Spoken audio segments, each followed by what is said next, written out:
Hai semua, okey, jumpa lagi dengan Cikgu Waridah. Okey, hari ini kita akan sambung 2.1.14 iaitu menganalisis kesan perubahan permintaan atau perubahan penawaran ke atas keseimbangan pasaran. Baiklah, sebelum kita pergi further, Cikgu nak revise balik apa dia itu keseimbangan pasaran. Okay, ya. So, kita lihat daripada rajah iaitu kelok yang ada. Ya, ni cikgu guna dengan ni lah. Nak cepat. Ya. So, dalam exam jangan lupa, ini mesti penuh. Paksi menegak ni adalah paksi harga. Mesti tulis penuh harga RM. Dan ini adalah paksi kuantiti. Ya. Apa ni, dia punya unit. Lihat pada, tengok unit dia. Ya. Baiklah.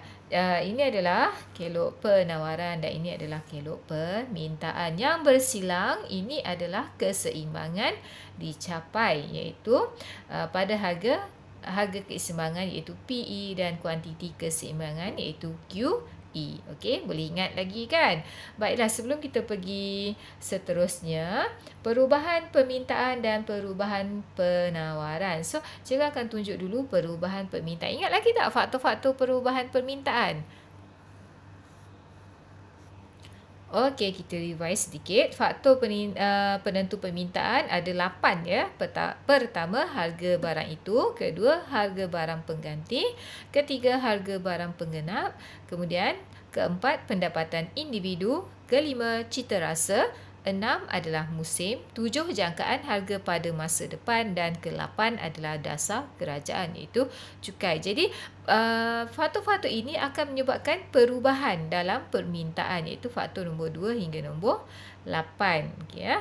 Faktor yang pertama itu adalah akan menyebabkan perubahan kuantiti yang diminta. So ini adalah faktor-faktor penentu permintaan. So ingat kan? Okey, yang pertama kita akan menganalisis perubahan permintaan. Okey, ya. Perubahan permintaan. Perubahan permintaan ni dia akan kita akan lihat pertambahan permintaan dan juga kita akan lihat pengurangan permintaan. So, apa yang akan terjadi kepada keseimbangan pasaran? Baiklah, sebelum tu, jadi kita kena lukis gambar, kita kena lukis rajah ya untuk memudahkan kita menganalisis ya, dan supaya lebih faham. Okey. Katakan ni rajahnya.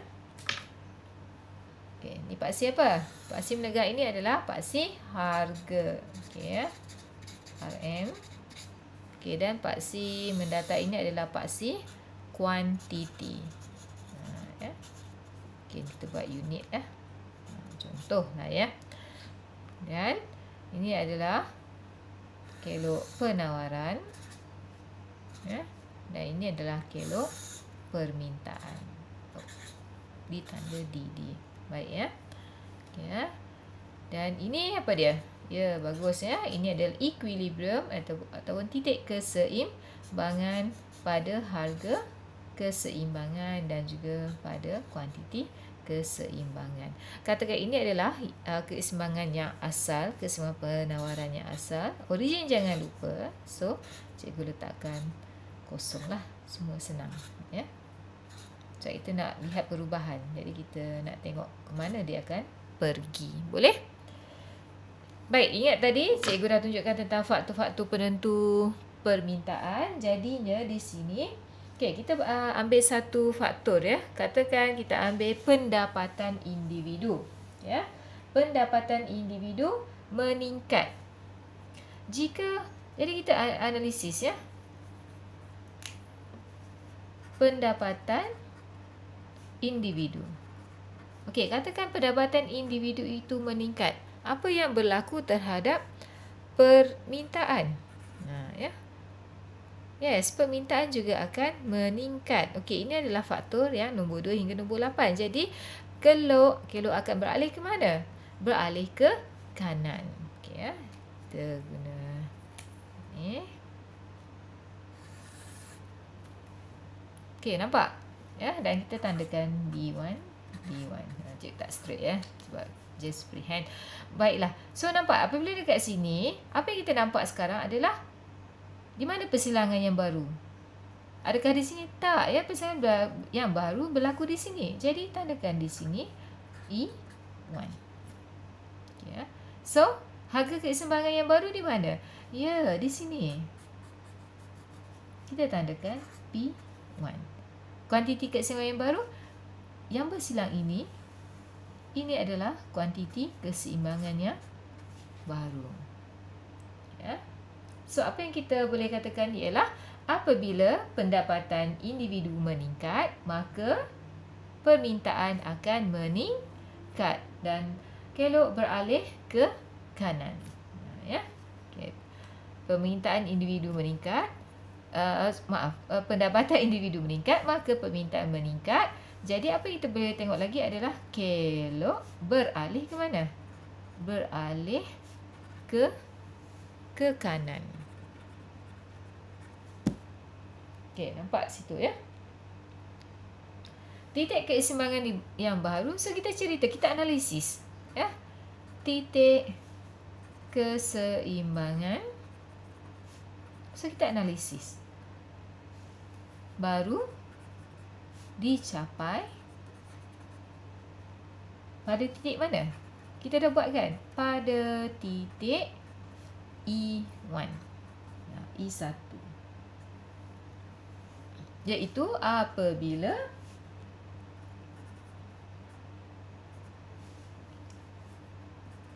kalau D1 bersilang dengan apa? Kalau SO dengan kalau SO. Cerita tentang apa yang analisis lagi? Harga. Okay, good ya. Harga keseimbangan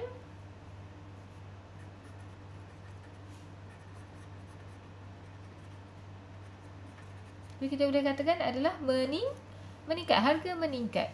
Harga keseimbangan meningkat kepada P1. Ya. Dan kuantiti keseimbangan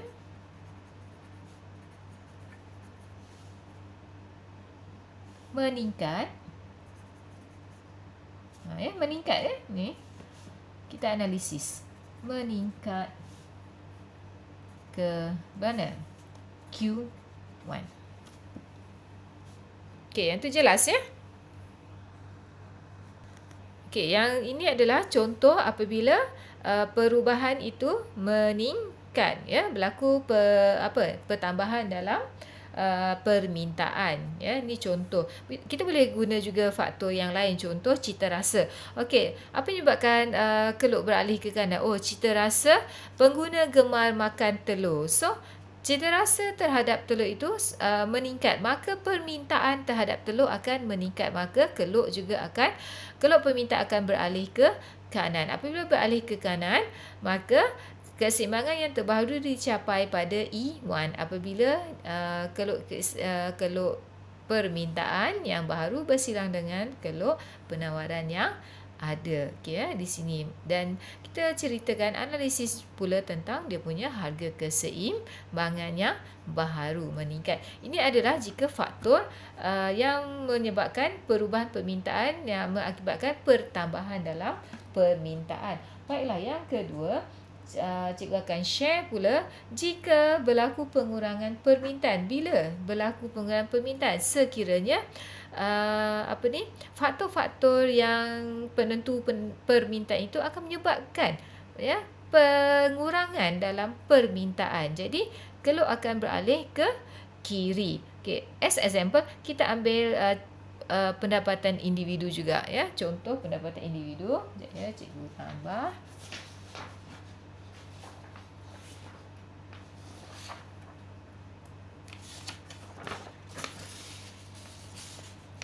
Ya, ini contoh untuk menunjukkan pengurangan.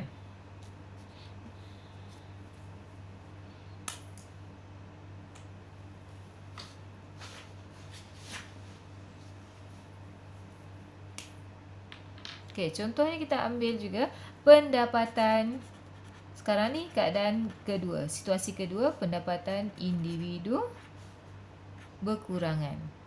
Ya.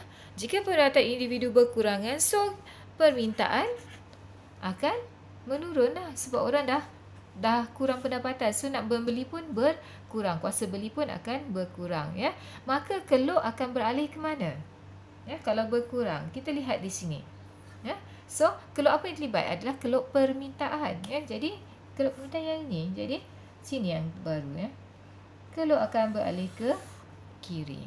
Apabila keluk beralih ke kiri, tengok berhati-hati, ya. Dan di sini kita tandakan D2. D2. Ya. Apabila beralih ke kiri, titik sekarang yang titik baru kat mana? Titik keseimbangan baru adalah apabila bersilangnya keluk yang kita ada terbitkan yang baru bersilang dengan keluk penawaran yang ada. Okey, ini adalah tandakan E2. Ini adalah harga keseimbangan baru P2 dan ini adalah Q2. Okey, boleh, ya, setakat ni.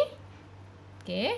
So, ini adalah berlakunya keseimbangan pasaran yang baharu apabila pendapatan individu menurun, maka permintaan akan menurun. So, keluk akan beralih ke kiri. Apabila keluk beralih ke kiri, so kita boleh lihat di sini, ya, harga, kita tengok daripada harga yang asal, ya, harga menurun. Bagaimana dengan kuantiti? Kuantiti juga akan menurun. Jadi, apa yang kita boleh ceritakan adalah keluk, ya, keluk beralih. Nanti tulis cantik-cantiklah tulisan cikgu ni. Yalah, macam cikgu beritahu nak jadi doktor tak jadi. Inilah dia. Ya, beralih ke kiri. Okey, ya. Jadi apa lagi kita nak cerita? Titik, sama juga, ya. Titik keseimbangan. Kita tengok kita punya keluk ni, ya. Keseimbangan baru. Mana? Dicapai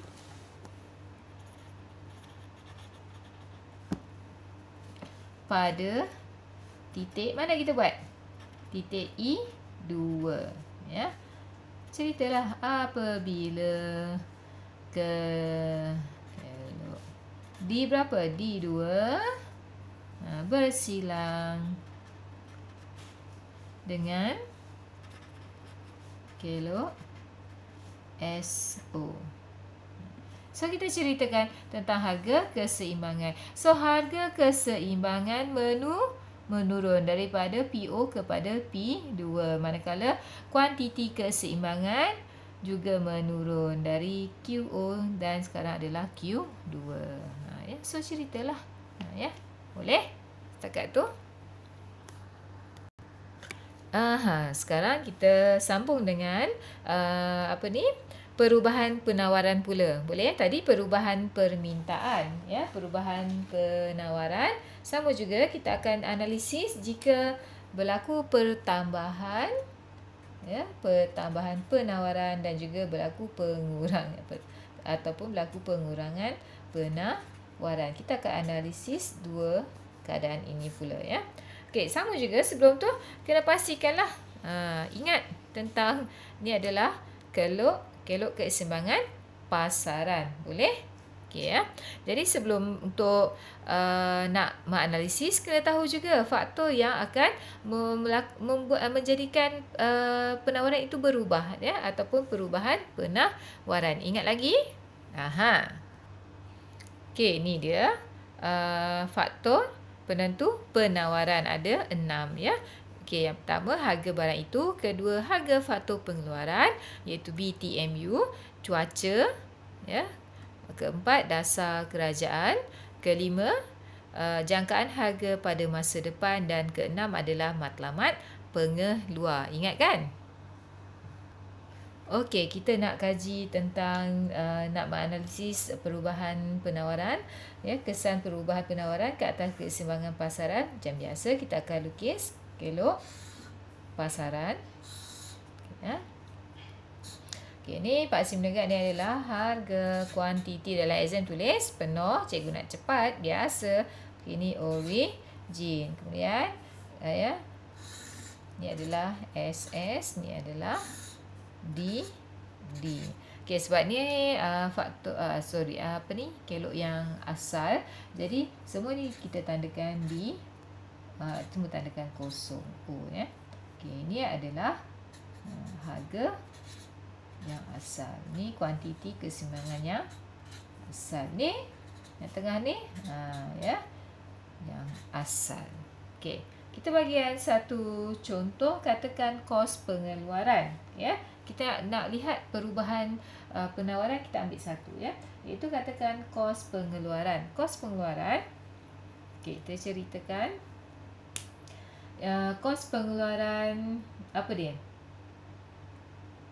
Kos pengeluaran. Okey, ada kita katakan subsidi ya, iaitu dasar kerajaan. Kerajaan ya. Kerajaan berikan subsidi. Ni dasar kerajaan kan? Okey, bila kerajaan berikan subsidi, maka apa yang berlaku adalah kos pengeluaran. Kos pengeluaran, kita tahu ke kos pengeluaran akan berkurang, rendah kan? Jadi apabila kos pengeluaran rendah, okay, berkurang. Itu buat dalam ayat lah ya, berkurang. Maka bagaimana dengan penawaran? Ya, pengeluar akan menambahkan apa? Menambahkan atau meningkatkan pengeluaran. Ya, penawaran. Penawaran samalah. Ya, dia akan tambahkan SS. Bila subsidi diberikan, so SS akan meningkat. Jadi, kelok yang terlibat adalah kelok apa? Yes, kelok penawaran. Kelok penawaran akan beralih ke mana? Good ya, dia akan beralih ke kanan. Okay, ya. Kita plot yang baru. So ni S1, ni S1. Okay. So apa yang kita nampak, ada persilangan di sini. So persilangan tanda dulu terus. Ini adalah E1 lah, sebab berlaku yang baru. Okay, ya. Okay, so apa kita boleh cakap? Cerita. Nampak tak? Harga sekarang meningkat ke menurun? Yes, good. Harga menurun daripada PO pada P1. Manakala kuantiti yang ditawarkan akan meningkat. Ya. Sama jugalah menganalisisnya. Ya, apa yang kita boleh analisis? Apa? First, apa yang beralih tadi? Ya. Kalau penawaran beralih ke mana? Tahu, beralih ke kanan. Ya, beralih ke kanan ni. Okey. Apa yang kita boleh ceritakan? Beralih ke kanan. Maka kelok penawaran beralih ke kanan. Okey, apa lagi? Titik keseimbangan. Keseimbangan baru mana? Dicapai pada titik E1 apabila kelok S1 bersilang dengan kelok DO. Okey, boleh ya? Cerita pula lagi apa? Harga keseimbangan. Ni, yang ni ya. Harga keseimbangan meningkat, menurun ke P1. Okey. Manakala kuantiti keseimbangan, apa kita boleh cakap? Ya. Meningkat atau bertambah ke Q1. Okey, ini bila faktor itu akan menyebabkan pertambahan dalam penawaran. Okey, kita ambil faktor yang seterusnya, katakan cukai. Dasar kerajaan juga, tapi cukai. Kerajaan menaikkan cukai. Pakai pen lain ya.